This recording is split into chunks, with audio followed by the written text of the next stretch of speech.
तर मित्रांनो, सायंकाळी सनसेट व्ह्यू एन्जॉय करण्यासाठी आपण समुद्रकिनाऱ्यावर पोचलो आहोत. तर असं मस्त असं वातावरण झालं होतं, थंड हवा वगैरे येत होती आणि संपूर्ण बीच 360 व्ह्यूमध्ये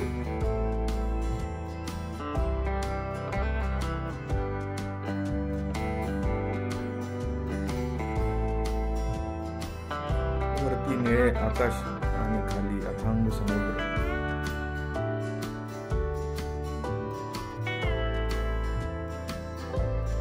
तर हे आहेत जिवंत शंख शिंपले. आपण पाहू शकता अशा प्रकारे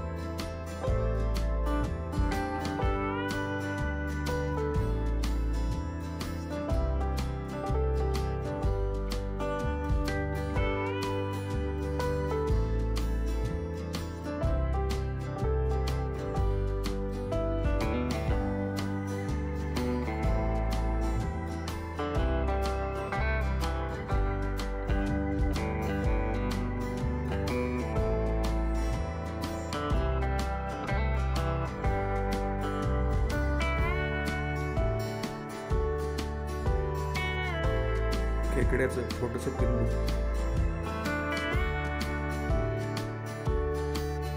यानंतर आम्ही पाहिला जिवंत स्टारफिश.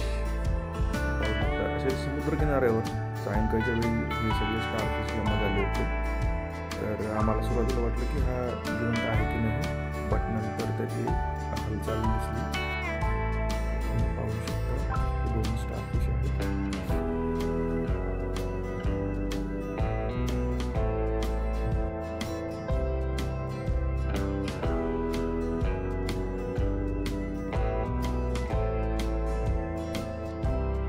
इथे पहा, याच्या हालचाल पहा.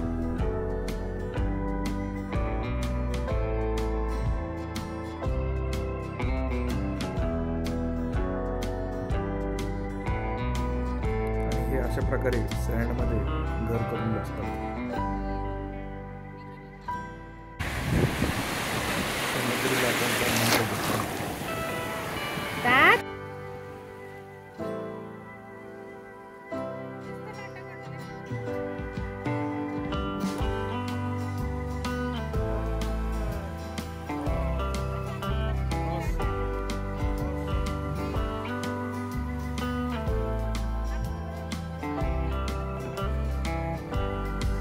तर हे खूपच मनमोहक दृश्य होतं आणि असं वाटत होतं की इथून जाऊच नाही.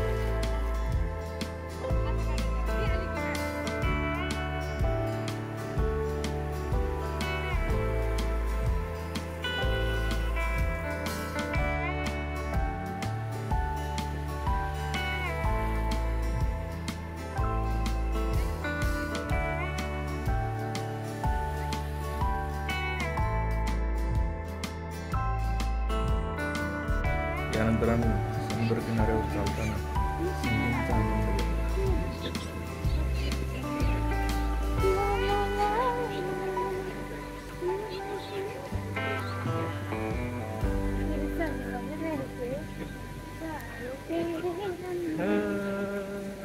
सागर किनारे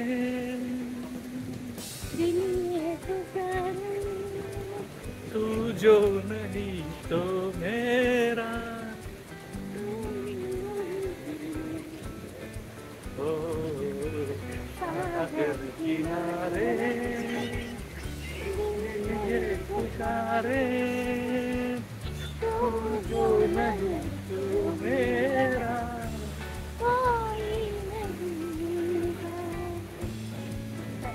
तर अशा प्रकारे एक संगीत खुर्चीचा कार्यक्रम केलेला आहे. संगीत खुर्ची झालेली. तर दिवेगा आगारच्या तर अशा समुद्रकिनारी आपण आज म्हणजे प्रवास केला.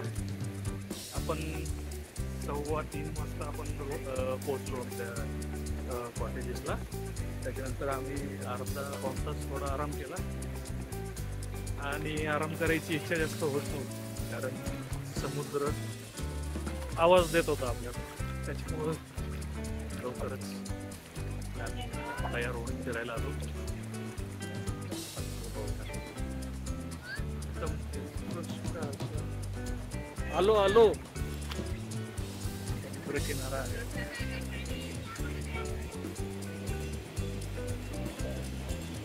काहीतरी सरप्राईज आहे आपल्यासाठी, बघूया काय सरप्राईज आहे.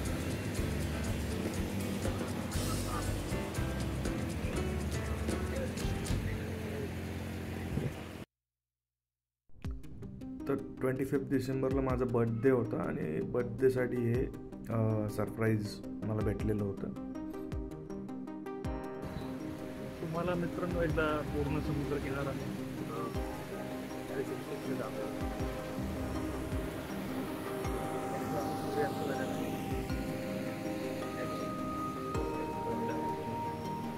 प्रसन्न असं वातावरण तयार होतं. गर्दी खूप कमी आहे या साईड. इकडे स्पोर्ट्स ऍक्टिव्हिटी वगैरे चालू असतात, जास्त गर्दी पण थोडंसं आणि बाजूला गर्दी कमी आहे आणि स्पेस चांगला भेटला इथे आम्हाला एन्जॉय करण्यासाठी. सो तुम्ही जर कधी आला इकडे तर जिथे ॲक्टिव्हिटी चालू असतात तिथे जास्त काम होतं नाही. साईड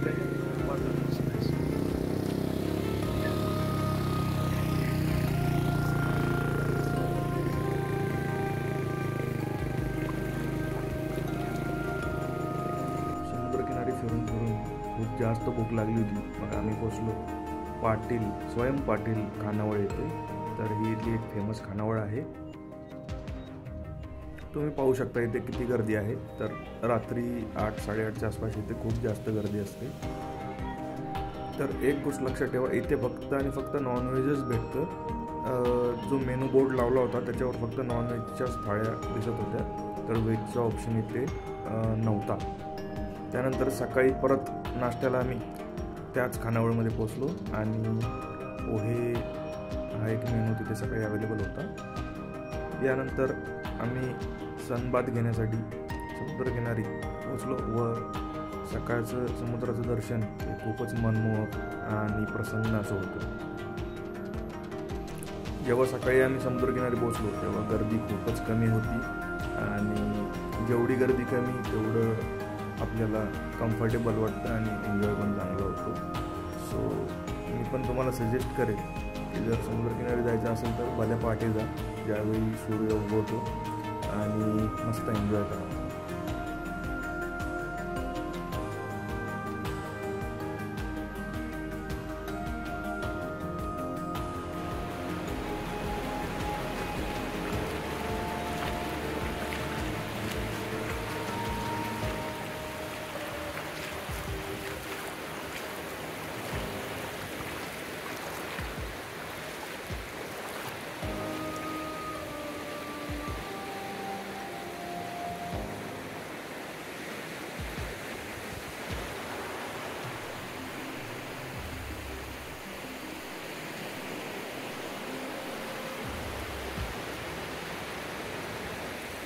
यानंतर आम्ही येथील प्रसिद्ध सुवर्ण गणेश मंदिरच्या दर्शनासाठी निघालो.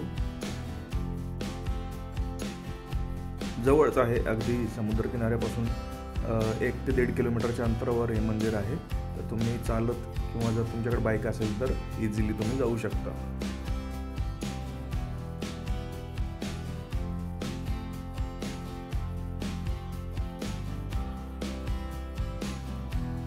तर आपण पोहोचलेलो आहोत सुवर्ण गणेश मंदिर येथे आणि हे बाहेरून असं दृश्य आहे या मंदिराचं.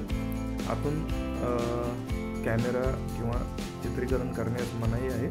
सो नियमांचं पालन केलंच पाहिजे.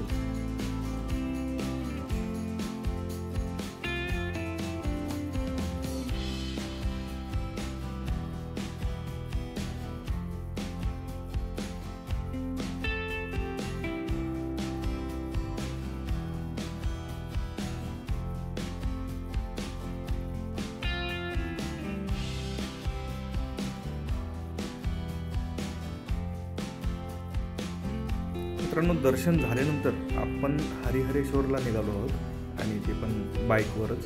तर हरिहरेश्वर इथून आहे जवळपास 34 किलोमीटर आणि आपल्या प्लॅननुसार आपण अगोदर हरिहरेश्वरला जाणार होतो आणि त्याच्यानंतर बॅक श्रीवर्धनच्या बीचला येणार होतो आणि तिथून परत दिवेआगरला. तर दिव्यागारवरून हरिहरेश्वर 34 किलोमीटर आहे. तिथून श्रीवर्धन बॅक ऑलमोस्ट 20 किलोमीटर आहे आणि तिथून परत दिव्यागार ऑलमोस्ट 20 किलोमीटर आहे. तर आपण पोहोचलेलो आहोत हरिहरेश्वर म्हणजेच दक्षिण काशी येथे. आणि इथे थोडीशी रांग होती, खूप जास्त गर्दी नव्हती बट थोडीशी रांग होती. तर आम्हाला 15 ते 20 मिनिट इथे रांगेमध्ये उभं राहून मग दर्शन झालं.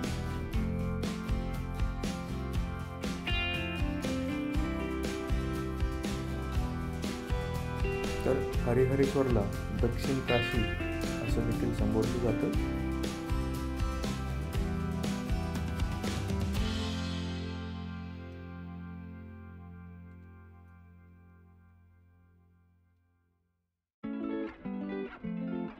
तर मंदिर हे अगदी समुद्र किनाऱ्यावरच आहे. इथून तुम्ही पाहू शकता मंदिराच्या पलीकडे पूर्ण समुद्र किनारा चालू होतो.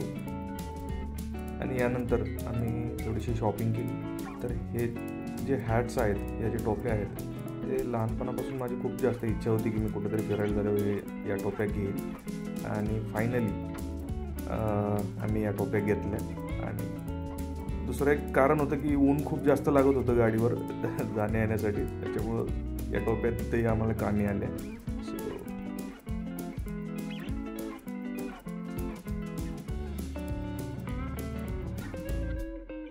यानंतर कोणाची टोपी जास्त छान दिसते याच्यावर आमचा थोडा वाद रंगला होता.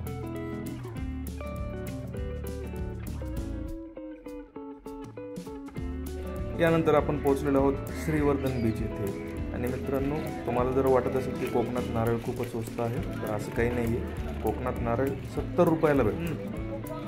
तर तुम्ही पाहू शकता श्रीवर्धन बीचचा जो समुद्रकिनारा आहे तो वेल डेव्हलप आहे. म्हणजे इथे थोडी डेव्हलपमेंट चांगली झालेली आहे. आणि ऊन खूप जास्त होतं, दुपारचे 3-3:30 वाजले होते. त्याच्यामुळे आम्ही जास्त तिथे काही समुद्रकिनारा एन्जॉय नाही केला. बट समुद्रकिनारा खूप छान आहे आणि तुम्ही इथे सायंकाळी 6च्या नंतर जा, म्हणजे तुम्हाला जास्त ऊन लागणार नाही आणि चांगला एन्जॉय तुमचा होईल. आणि यानंतर इथे हा महाकाय खेकडा या समुद्रकिनारी असं लावलेला आहे. तर या खेकड्याच्या पाशी एक फोटो घेण्याचा मोह काही मला आवरला नाही, तर तो फोटो मी तिथे घेतलाच. आणि यानंतर जी आपली ट्रिप असणार आहे ती बॅक टू दिव्यागार, ते पण समुद्री रोडने मित्रांनो. तर असा हा पॅरलल समुद्र आणि रोड आहे. तर इथून गाडीवर जर तुम्ही कधी गेला असाल किंवा नसाल गेला तर एकदा जाऊन बघा, खूप जास्त मजा येते. इथून असं मस्त गार हवा लागते समुद्राची आणि लाटांचा आवाज वगैरे. तर हा खूपच छान अनुभव होता आमच्यासाठी. तर जवळपास हे 5 ते 6 किलोमीटरचा रोड आहे समुद्रालगत. आणि त्यानंतर आपण दिव्यागारला पोहोचलो.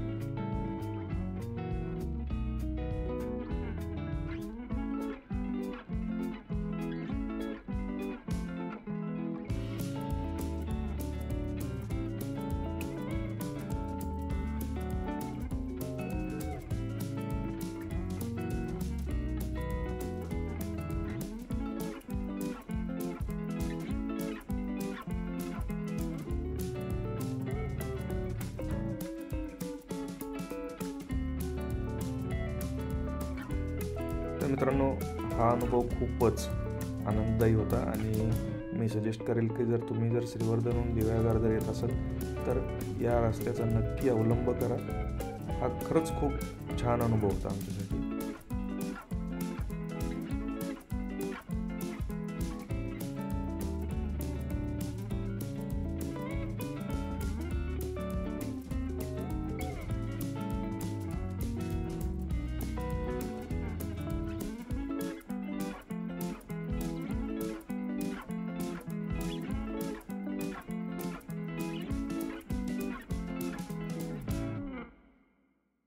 तर या समुद्रालगत रस्त्याचा आणि समुद्राचा आनंद घेत घेत आपण दिव्यागारच्या दिशेने निघालेलो आहोत.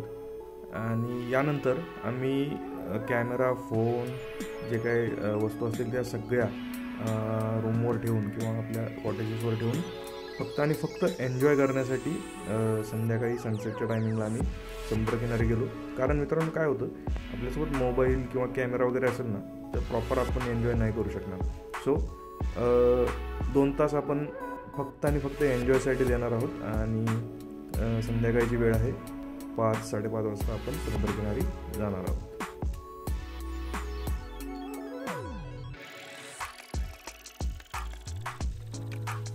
तर कॉटेजेसवर पोहोचल्यानंतर आपल्या कॉटेजसमोर एक 100 वर्ष जुनी प्रॉपर्टी आहे आणि तिथे त्या काकू जे ओनर आहेत त्या हॉटेल चालवतात. तर त्यांच्याकडून आपण मस्त चहा घेतला होता. तर आज आपण पोचलेलो आहोत राणे बंधू खानावळ येथे. तर ही आहे दुसरी मोस्ट फेमस खानावळ इन द दिव्यागर. तर इथे व्हेज मेनू पण उपलब्ध आहे, तुम्ही पाहू शकता. अशी ही खानावळ आहे.